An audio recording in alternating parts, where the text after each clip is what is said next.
a show that brings you a mix of voices from New York Times opinion. You've heard the news. Here's what to make of it.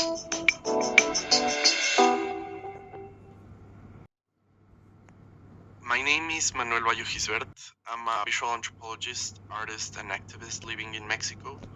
I document cases of enforced disappearance and state terrorism in Mexico. I started doing the work that I do after I was kidnapped in 2020 by a local drug cartel in the outskirts of Mexico City. On June 4, 2020, my ex-partner and I, we were on a highway outside of Mexico City. We were trying to do some shots for a short film that she was doing, and I had this bad feeling inside of me.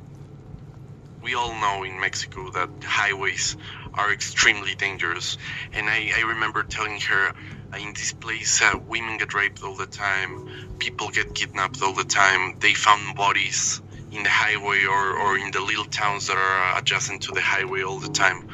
So we have to be very careful. And we stopped in a little road that connected to the highway. And while she was doing her thing, I remember just watching my feet and watching the earth and thinking, there's no one here. So we really have to move. When I lifted my head and looked at the field in front of me, there was 4 men coming towards us with submachine guns and a large rifle. They stopped right in front of me. They pointed their guns at me. I raised my hands and they ordered us to get in the car. When they got us in the car, they asked for $15,000 of ransom, that we have to ask that to our families. And from that point, I realized that my life was about to change.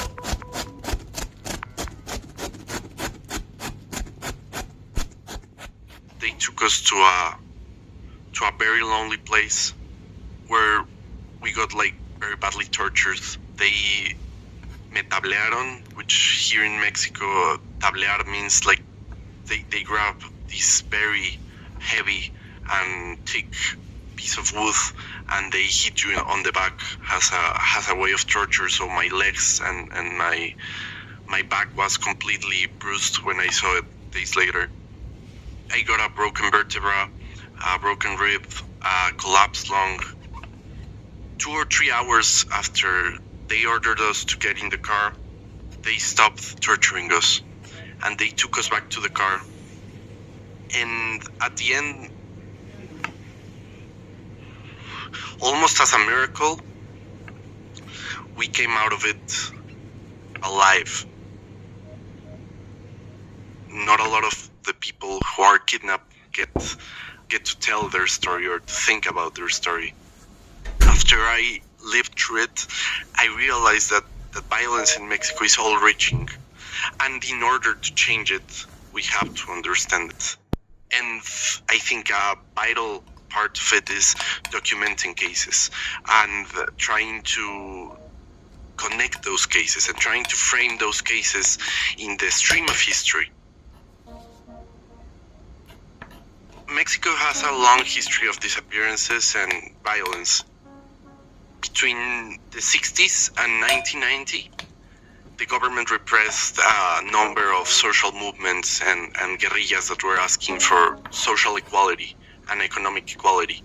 When I talk about guerrillas, I mean armed social movements organized by rural teachers, farmers, or students fighting for social equality. People rose in arms, and the government, being unable to completely silence the social movements or the guerrillas, they went to get the families of the people who were fighting. So towns got occupied by the army and people were kidnapped, women were raped. There was this explosion of violence. Then between 1990 and 2006, it was relatively peaceful. But everything changed in 2014 when the government, the local police, and the cartels were all involved in the disappearance of 43 students from the school of Ayotzinapa. Corruption and political violence are endemic in Mexico, yet this single incident, the disappearance of 43 students in the southern state of Guerrero, has galvanized all of this opposition here in the center of Mexico City. In a sense that took out the veil that some people still had and made it clear to all Mexican society that no one was safe. Many Mexicans have had enough. They're used to disappearance, they're used to murder. But this case, these 43 people, they want the government to find out what happened to the missing students. And when we get to 2018, violence again exploded. Right now, at this very moment, there are 117,000 official cases of missing people. But some activists, human rights organizations, and families of the missing believe that the real number might be as high as 500,000.